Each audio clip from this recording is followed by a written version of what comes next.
जय हिंद दोस्तों, बहुत बहुत स्वागत है आप सभी का एक बार फिर आपके अपने इस प्यारे से परिवार जॉब ग्रेड में। तो साथियों, आज बात करेंगे एक और शानदार टॉपिक, करंट इलेक्ट्रिसिटी। इसका एक पार्ट हम पहले ही कर चुके हैं। आज बचे हुए टॉपिक्स को और आगे की ओर लेकर जाएंगे और आज की क्लास बड़ी ही इंटरेस्टिंग होने वाली है। ठीक है, तो दोस्तों, जॉब ग्रेड परिवार आ चुका है आप लोगों के सपने को साकार करने के लिए। ठीक है, तो जॉब ग्रेड पर आपको मिलने वाले हैं एसएससी, रेलवे, डिफेंस, सीयूटी और टीचिंग एग्जाम के सभी सेगमेंट्स की शानदार तैयारी। और इसके लिए आपको हमारा जो यानी कि जॉब ग्रेड का जो एप्लीकेशन है उसको आप जरूर डाउनलोड कर लें दोस्तों। इसमें आपको बहुत सारी फीचर्स मिलने वाली हैं, जैसे कि लाइव और recorded classes, mock test, guidance और बहुत सारी e books, test series and many more. मतलब बहुत सारी चीजें आपको यहाँ पर मिलने वाली है। ठीक है, तो दोस्तों चलिए बात करते हैं करंट इलेक्ट्रिसिटी के कुछ पॉइंट्स। कुछ चीजों को हमने पहले लेक्चर में सीख लिया था, अब हम बात करेंगे यहाँ पर ओम्स लॉ। ठीक है, तो जिन्होंने ये इससे पहले वाला पार्ट नहीं देखा है उसको भी जाके वीडियोस में आपको आसानी से मिल जाएगा, उसको जाके देखिए। और अब हम पढ़ेंगे ओम्स लॉ। देखो, ओम्स लॉ हम सभी ने पढ़ा है। इसके पीछे का सिंपल सा रीजन ये है कि क्लास 10th जो कि बोर्ड क्लास है उसका एक कॉन्सेप्ट होता है, तो हम ओम्स लॉ के बारे में सभी जानते हैं। लेकिन कुछ चीजें जो हमें competitive exam point of view से जाननी चाहिए वो ये कि भैया ओम्स का जो इनका जो पूरा नाम था वो था जॉर्ज साइमन ओम, है ना। अब देखो, पूरा नाम तो आपसे नहीं पूछा जाएगा, लेकिन इसलिए इसको ओम्स लॉ हम बोल देते हैं। और ये ओम्स लॉ 1827 में दिया गया, किसके द्वारा? जॉर्ज साइमन ओम के द्वारा। कहता क्या है भैया? सिंपल सा एक लॉजिक होता है, ये होता है हमारा ओम्स लॉ। बात को समझिएगा थोड़ी गहराई से। ठीक है, कि जो भी पोटेंशियल होगा, पोटेंशियल डिफरेंस, करंट, ये सब हम पिछले पार्ट में पढ़ चुके हैं कि जो भी पोटेंशियल होगा वो सीधे समानुपाती होगा कि जो भी किसी भी कंडक्टर में कोई करंट है, मान लीजिए इस कंडक्टर में करंट फ्लो हो रही है आई, तो इसके पॉइंट्स पर जो पोटेंशियल डिफरेंस होगा वो डायरेक्टली प्रोपोर्शनल होगा किसके? इसी करंट के, जो करंट इसके बीच में प्रवाहित हो रही है, फ्लो हो रही है। तो इसको हम क्या बोल देते हैं कि V is directly proportional to I। ठीक है, अब सुनने में तो इसका स्टेटमेंट बड़ा सिंपल है, लेकिन ये स्टेटमेंट ऐसे ही नहीं दे दिया गया, प्रॉपर तरीके से इसको प्रूफ किया गया था एक्सपेरिमेंटल सेटअप द्वारा। कैसे, मैं आपको समझाऊंगा। पहले इसका स्टेटमेंट देख लेते हैं कि if the physical state of a conductor remains constant, अगर फिजिकल स्टेट जो है कंडक्टर की कैसी है? Constant. Then the potential difference, ये रहा potential difference, across the conductor is proportional to the current flowing. ठीक है, कि चालक के सिरों पर लगा जो विभवांतर होगा उसमें प्रवाहित धारा के कैसा होगा? समानुपाती होगा। ये पॉइंट बहुत जरूरी है। ठीक है, अच्छा, तो ये बात हो गई, हमारी चीजें हो गई क्लियर। लेकिन ये सर हमको पता कैसे लगा? तो एक एक्सपेरिमेंटल सेटअप किया गया, यहां पर एक बैटरी यानी कि पोटेंशियल प्रोवाइड किया गया। ठीक है, इसमें एक रियोस्टेट लगा दिया गया और यहां पर एमीटर लगाया गया। एमीटर के बाद में एक यहां पर कोई भी रेजिस्टेंस लगाया गया और इसको वोल्ट मीटर से जोड़ा गया, है ना। और इस तरीके से यहां पर एक स्विच भी लगा दिया हमारा। तो ये ओम्स लॉ ने पूरा एक्सपेरिमेंटल सेटअप किया था कि यहां से अपने करंट को वो रेगुलेट भी कर रहे थे, इसको हम रियोस्टेट बोलते हैं। और ऐसा करने से उन्होंने एक ग्राफ यहां पे बना। उस ग्राफ को मैं आपको एक्सप्लेन करता हूं। ठीक है, मान लीजिए यहां पे सीरियल नंबर हो गया। ठीक है दोस्तों, बड़ा ही इंटरेस्टिंग है और बड़ा ही मजा आपको यहां पर आने वाला है। मान लीजिए इसमें आपका सीरियल नंबर आ जाएगा, तो इसमें आपका देखो, यहां पे मान लीजिए हमारा सीरियल नंबर आ गया 1 2 3 4 5 6। यहां पर V की वैल्यू आ गई वोल्ट में और यहां पे करंट की वैल्यू। तो जब हमने पोटेंशियल यहां पे 0 रखा तो करंट कितनी थी? 0। पोटेंशियल को हमने यहां पर 2 गुना बढ़ा दिया तो करंट भी हमारी 1 एम्पियर हो गई। पोटेंशियल को हम बढ़ाते जा रहे हैं, 4 टाइम्स कर दिया तो करंट ये हो गई, है ना, फिर इसको 6 कर दिया, 8 कर दिया और 10 कर दिया, तो करंट हमारी 3 हो गई, 4 एम्पियर हो गई, 5 एम्पियर। मतलब जैसे जैसे हम पोटेंशियल को बढ़ा रहे थे वैसे वैसे हमारी करंट भी बढ़ती चली जा रही थी। ये उन्होंने इस एक्सपेरिमेंटल सेटअप को करने के बाद देखा। अब इससे क्या साबित हुआ कि जो ये स्टेटमेंट दिया था वो बिल्कुल प्रैक्टिकली बिल्कुल ठीक था, है ना। और यहीं से हमारा बन गया V is directly proportional to I, है ना। अब इसके ग्राफ की बात करें तो इसको डेटा को अगर हम ग्राफ की बात करेंगे तो इसका ग्राफ भी कैसा हो जाएगा दोस्तों, स्ट्रेट लाइन हो जाएगा। ये इसका ग्राफ हो गया, है ना। अब यहां से समझने वाली बात जो है वो ये है कि ये जो स्टेटमेंट हमारा आ रहा है कौन सा, V is directly proportional to I।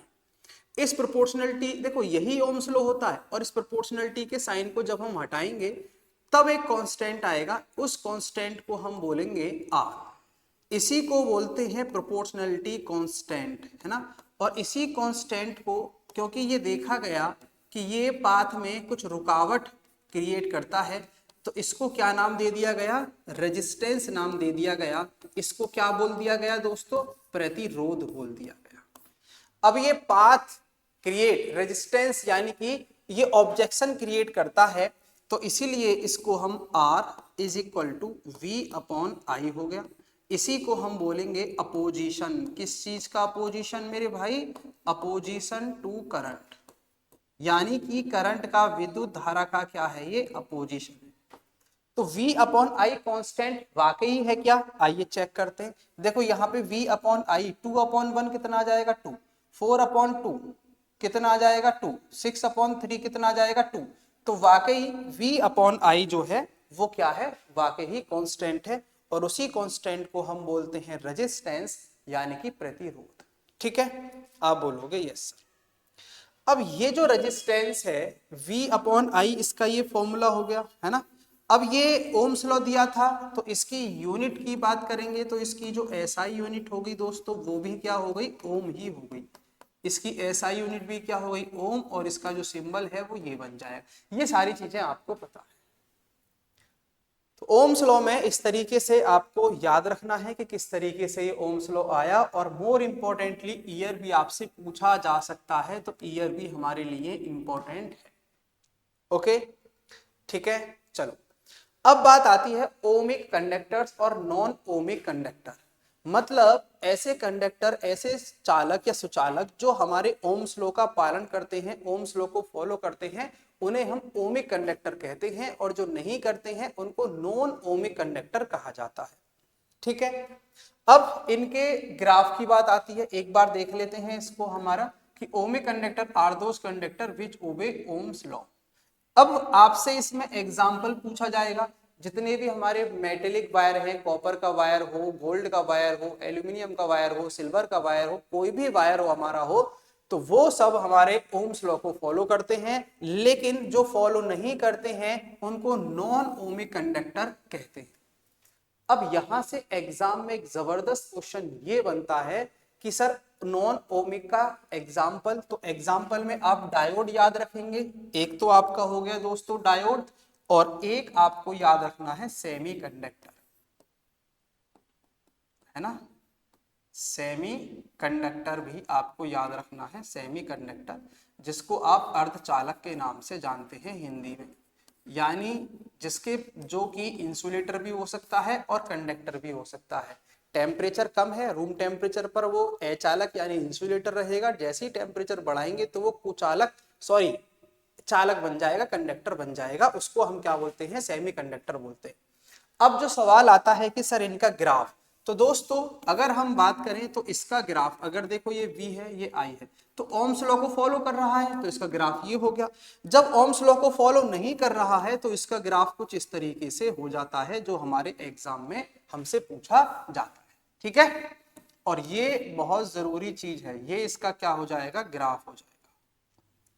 ठीक है, तो आइए एक बार नजर मार लेते हैं। तो ये वाला ग्राफ किस चीज का है मेरे भाई, ओमिक का है ना।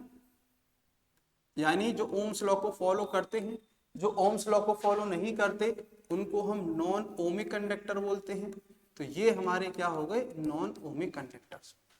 ठीक है, बात समझ में आ गई। ये ग्राफ आपको यहाँ पर अच्छे से पता होना चाहिए। और यहाँ से कुछ क्वेश्चंस भी आते हैं, जैसे कि यहाँ पे अगर हम बात करें दोस्तों, देखो मान लीजिए यहां से आपसे पूछा जाए कि ये आर ए है, ये आर बी है ना, रेजिस्टेंस ए और बी, यहाँ पे वी हो गया, यहाँ पे आई हो गया, तो कौन सा रेजिस्टेंस ज्यादा बड़ा है? तो सीधी सी बात है, जिसका स्लोप, इसका स्लोप ये है, इसका स्लोप ये, जिसका स्लोप ज्यादा होगा वो रेजिस्टेंस ज्यादा होगा। तो इस कंडीशन में आर ए क्या हो जाएगा? ग्रेटर देन हो जाएगा आर बी। लेकिन अब क्वेश्चन ऐसा नहीं आएगा, क्वेश्चन जो आएगा वो देखो एक कदम और आगे आएगा। ये सेम क्या है हमारा आर ए, और ये सेम हमारा क्या है आर बी, और यहां पे इस बार आई कर दो और इस बार बी। तो जैसे ही आई और बी चेंज हुए तो v अपॉन आई होता है, तो इस बार आर ए ग्रेटर हो जाएगा, क्योंकि v अपॉन आई होता है ना, आर ए ग्रेटर हो जाएगा आर बी से। ठीक है, और अगर ऐसा ग्राफ है तो वो ओम्स लॉ को फॉलो करेगा, मेटेलिक वायर होगा, और ये याद रखना है कि मेटल का जैसी टेम्परेचर बढ़ेगा उसका रेजिस्टेंस भी बढ़ता है।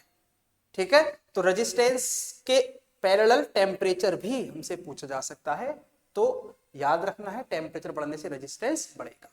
ठीक है, तो इतनी चीजें आपको यहां से याद रखनी है, ये आपके एग्जाम में क्वेश्चन बन सकता है। ठीक, अच्छा, अब हमने जो पढ़ा है वो पढ़ा है इस रेजिस्टेंस के बारे में। क्लियर? तो कौन कौन से फैक्टर्स हैं कि इस रेजिस्टेंस को क्या करेंगे, कहीं ना कहीं इस पर डिपेंड होंगे। तो ये जो चीज है ना, यही चीज है आपका रेजिस्टेंस। ये रेजिस्टेंस आपके एसी का, फैन का, किसी चीज का, इस बोर्ड का भी रेजिस्टेंस किसी का भी हो सकता है। आई बात समझ में? आप बोलोगे यस सर। चलिए, अब ये देखना है कि जो रेजिस्टेंस है वो किन किन कारकों पर निर्भर होता है, ये जानना हमारे लिए जरूरी है और बहुत ही आवश्यक है ना।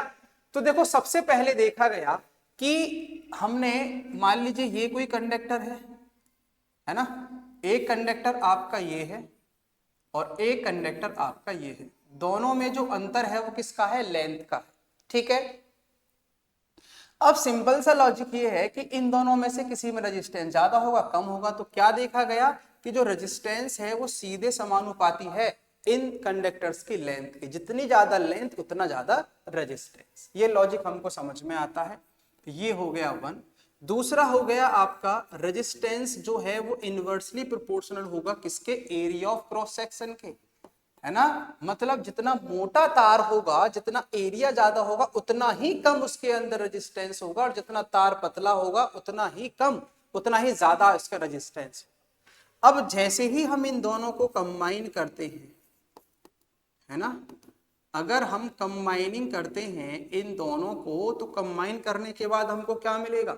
R इज इक्वल टू, या R इज इक्वल टू छोड़ो, R is directly proportional to L upon A। और ये हमको बहुत अच्छे से पता है कि इस प्रोपोर्शनलिटी के साइन को भगाते हैं, तो जब इस प्रोपोर्शनलिटी के साइन को हम भगाएंगे तो अगेन एक कांस्टेंट आएगा, उस कांस्टेंट को हम क्या बोलते हैं? रो। है ये क्या बोला सर आपने? हाँ, बहुत इंपॉर्टेंट चीज है, इस कांस्टेंट को बोलते हैं हम रो, RHO, और इसको सिंबल को हम रो बोलते हैं। इसका मतलब होता है रेसिस्टिविटी, बड़े ही ध्यान से सुनना, और स्पेसिफिक रेजिस्टेंस भी इसको बोलते हैं, स्पेसिफिक रेजिस्टेंस भी इसको बोला जाता है। ये सभी चीज बिल्कुल बेसिक से आपको आनी चाहिए। रेसिस्टिविटी को बोलते हैं प्रतिरोधकता। अब सर इसको डिफाइन कैसे करेंगे? प्रतिरोधकता को, प्रतिरोधकता को डिफाइन कैसे करेंगे? तो सिंपल सा लॉजिक है, अगर ऐसा कंडक्टर लीजिए जिसकी लंबाई 1 मीटर हो और area of cross section 1 metre square हो, उस केस में जो रेजिस्टेंस होगा उस कंडक्टर के अंदर, वही उसकी क्या होगी? रेसिस्टिविटी होगी। आई बात समझ में? चलो, तो रेसिस्टिविटी, प्रतिरोधकता, या स्पेसिफिक रेजिस्टेंस, विशिष्ट प्रतिरोध, इसको बोलते हैं, दोनों एक ही नाम है। ठीक है, अब यहां से एक जरा फॉर्मूला बनाना भाई, जबरदस्त सा। ठीक है, जबरदस्त सा एक फॉर्मूला यहां से बन गया कि जो रो होगा, ए की मल्टीप्लाई आर में करो तो क्या हो जाएगा? ए या ऐसा बना सकते हैं R इंटू ए अपॉन एल। ये हमारा एक फॉर्मूला बन गया रेसिस्टिविटी का। ठीक है, अब एक सवाल यहां से और पूछा जाता है कि सर R डिपेंड है एल पर, ए पर, तो रो भी तो डिपेंड है। नहीं, जो ये स्पेसिफिक रेजिस्टेंस होता है ये केवल और केवल किस पे डिपेंड होता है? ओनली डिपेंड ऑन, ये बहुत इंपॉर्टेंट लाइन है, only depends on nature of material. मतलब उस मेटल या मटेरियल की प्रकृति पर निर्भर करेगा, ना कि उसकी लंबाई पर और उसके एरिया पर। अब आप बोलोगे सर फॉर्मूले में तो आ रहा है, तो देखो फॉर्मूले में तो आ रहा है, लेकिन फिर से आप यहां पर आर की वैल्यू रखना जरा यहां से उठाकर, तो रो इज इक्वल टू आर की वैल्यू रखो, रो एल अपॉन ए और इनटू ए अपॉन एल है, तो ए से ए गया, एल से एल गया, तो रो किसके बराबर आ गया? रो के बराबर आ गया।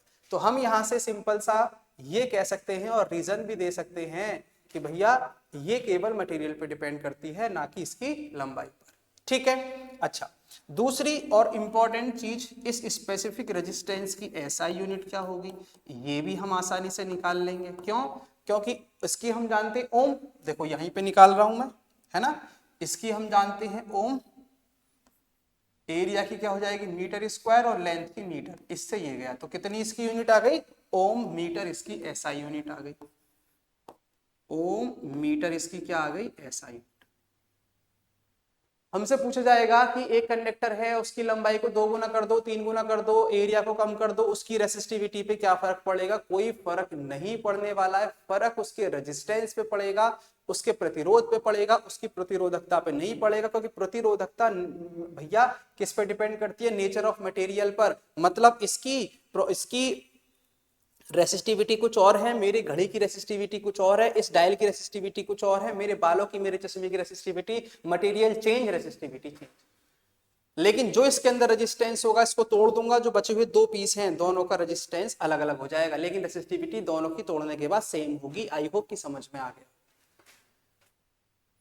ठीक है, इतनी बात आपको समझ में आई। अच्छा, एक पॉइंट अगर आप लोगों के दिमाग में आ रहा होगा, उस समय मैंने यहाँ पे डिस्कस नहीं किया कि सर ये जो एमीटर है ये आपने हमेशा सीरीज में जोड़ा है, ये जो वोल्ट मीटर है ये हमेशा पैरेलल में जुड़ता है। ठीक है, बात समझ में आई? तो ये चीज आपको याद होनी चाहिए, और इसको हम आगे चल के डिस्कस भी करने वाले हैं। ठीक है, अच्छा 2 चीजें और हमको यहां पर पढ़नी है, वो क्या पढ़नी है? देखिए 2 नई चीजें हमको यहां पर सीखनी है। वो कौन कौन सी सीखनी है? सबसे पहली चीज हमको समझना है यहां पर कंडक्टेंस।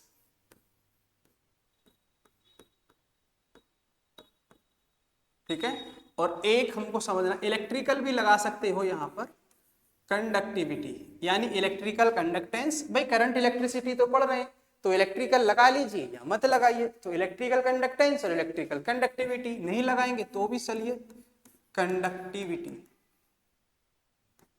ठीक है, इसको हम हिंदी में बोलते हैं चालकता, और इसको चालकत्व बोलते हैं, इसको हम क्या बोलते हैं? चालक। ठीक है, आप बोलोगे यस। अब देखो इसको हम रिप्रेजेंट करते हैं सिग्मा से, और इसको हम रिप्रेजेंट करते हैं जी से। कोई दिक्कत? ये क्या होता है? ये होता है G is equal to 1/R। मतलब कि reciprocal of resistance is known as conductance. अगर मैं आपसे कहूं कि इसका रेजिस्टेंस बहुत कम है, मैं बोल सकता हूं कि इसका कंडक्टेंस बहुत ज्यादा है, तो कंडक्टेंस ज्यादा तो रेजिस्टेंस ऑटोमेटिकली कम होगा। हम पॉजिटिव की तरफ मूव करते हैं, या तो रेजिस्टेंस ज्यादा या कंडक्टेंस ज्यादा। अगर कंडक्टेंस ज्यादा बोला तो ऑटोमेटिकली रेजिस्टेंस कम। ठीक है, इसी प्रकार से कंडक्टिविटी की बात करें तो सिग्मा होता है रेसिप्रोकल ऑफ रो।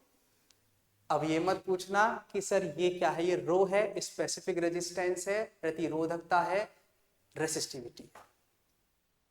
आगे बात समझ में? आप बोलोगे यस सर आगे। फिर इस पर इतना फोकस क्यों? एक चीज और यहां से हमसे पूछी जाएगी, वो है इसकी एसआई यूनिट।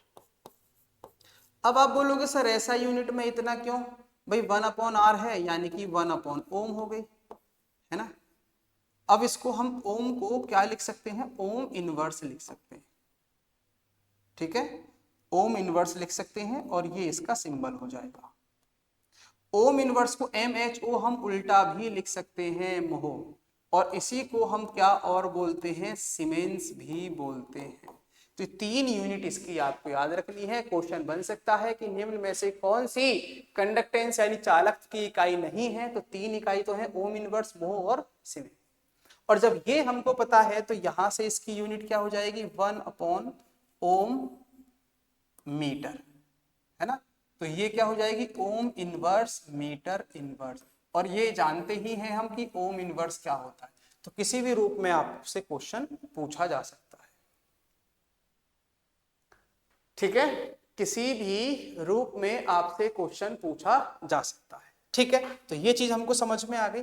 अब बात की थी हमने वोल्ट मीटर की और एमीटर की, ठीक है। अब दोस्तों सपोज करो एक सर्किट है, देखो ये सेल लगा दिया, इसमें एक रियोस्टेट लगा दिया, ये एक स्विच हमने लगा दिया। अब मैं आपसे ये कह रहा था कि एमीटर यहाँ पे लगाएंगे, तो ये एमीटर यहाँ पे सीरीज में ही लगाते हैं, और ये मान लीजिए कोई भी रेजिस्टेंस है, तो हम हमेशा वोल्टमीटर जो लगाएंगे वो किस में लगाएंगे, पैरेलल में लगाएंगे हमेशा। क्यों भाई, ऐसा क्यों, पैरेलल में लगाएंगे हमेशा, ये चीज आपको याद रखनी है, ठीक है। दूसरी चीज जो आपको याद रखनी है वो क्या याद रखनी है, समझना बात, देखो यहां पे कुछ रेजिस्टेंस होगा, ऐसे ही यहां पे कुछ रेजिस्टेंस होगा, क्लियर है, आप बोलोगे यस सर क्लियर है। दूसरी चीज, ये वाला रेजिस्टेंस होगा हाई रेजिस्टेंस, याद रहेगा आपको, ये लास्ट है आज के इस सेशन का। और ये वाला जो रेजिस्टेंस रहने वाला है, ये रहने वाला है लो रेजिस्टेंस। अब रीजन सुनिए दोनों का, देखो ये हमेशा सीरीज में जुड़ेगा, ये हमेशा पैरेलल में जुड़ेगा, ये लो रेजिस्टेंस होगा, ये हाई। अब देखो सर ये सीरीज में क्यों जुड़ता है, देखो जो करंट चलेगी वो यहां से चलेगी, और जब करंट यहां से चलेगी तो हम चाहते हैं कि ये लो इसलिए रहे ताकि मैक्सिमम करंट यहां से चली जाए। वरना मान लीजिए 10 एम्पियर करंट यहां से गई, और अगर ये हाई होता तो 5 एम्पियर को, 2 एम्पियर को, 1 एम्पियर को तो रोक देता, लेकिन अब ये लो है तो 10 की 10 करंट या पॉइंट या फिर 9.9 एम्पियर करंट की वो यहां से पार चली जाए, इसलिए इसको लो रखते हैं। अच्छा सीरीज में क्यों जोड़ा, ताकि 10 एम्पियर करंट है तो पूरा उसको मेजर कर सके, क्योंकि हमें पता है कि अगर ये करंट चल रही है और बीच में कोई जंक्शन आ जाए, रास्ता आ जाए, तो करंट को डिवाइड होना पड़ेगा, इसलिए हम इसको सीरीज में जोड़ते हैं, ठीक है। दूसरा, इसको पैरेलल में क्यों जोड़ते हैं और ये हाई रेजिस्टेंस क्यों चाहिए, देखो सीधी सी बात है कि जब करंट यहां जाएगी तो ये जंक्शन हो गया, तो कुछ करंट यहां जाएगी, कुछ करंट यहां जाएगी। मान लीजिए 10 एम्पियर करंट थी, अब 10 में से मान लो चलो एक यहां चली गई तो 9 यहां गई, इस सॉरी मैंने उल्टा कर दिया, मान लीजिए 9 एम्पियर करंट यहां गई तो 1 एम्पियर तो यहां चली गई, इससे क्या होगा, आपने कितनी भेजी थी 10, आपका रेजिस्टेंस मान लीजिए कितना है 5 ओम, तो मैं आपसे पूछूं कि V इज इक्वल टू क्या होता है, IR होता है सर, I की वैल्यू कितनी है सर 9, आपने तो 10 भेजी थी, और R कितना है 5, तो 10 गुणा 5 इज इक्वल टू 50 वोल्ट। लेकिन एक्चुअल में वहां इस रेजिस्टेंस ने भी तो कुछ करंट ले ली, भाई जब जंक्शन है तो कुछ करंट ऊपर भी जाएगी, तो एक्चुअल में करंट वहां कितनी पहुंची, यहां तक 9 और 5, तो 9 पंजे 45 वोल्ट। हम क्या सोच के बैठे थे कि 50 वोल्ट आंसर आएगा, लेकिन वो तो 45 वोल्ट, तो इसलिए हमने क्या किया, इसको इतना हाई कर दिया, इसको इतना हाई कर दिया कि इसने करंट 1 एम्पियर की जगह केवल 0.1 एम्पियर ली।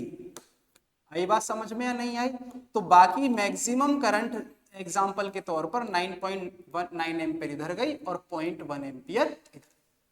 अब जब हम इसमें करेंगे 9.9 की तो कितना आएगा, देखो ये हो जाएगा 9.9 इंटू 5, तो 5 नीम 45 और 4 49, 49.5 जो कि बहुत क्लोज है 50 के।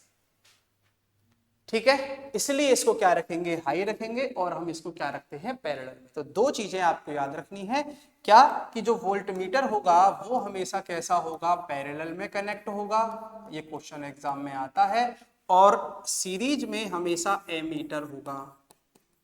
दूसरी चीज, इसका रेजिस्टेंस हाई होगा तो इसका रेजिस्टेंस लो होगा। ठीक है, रीजन हमने यहां पर समझ। ठीक है दोस्तों, आई बात समझ में। तो आज इतना ही। आई होप कि सभी जो पॉइंट्स आज हमने पढ़े नहीं सीखे हैं, ये बड़े इंटरेस्टिंग हैं, बड़े मजा आया होगा।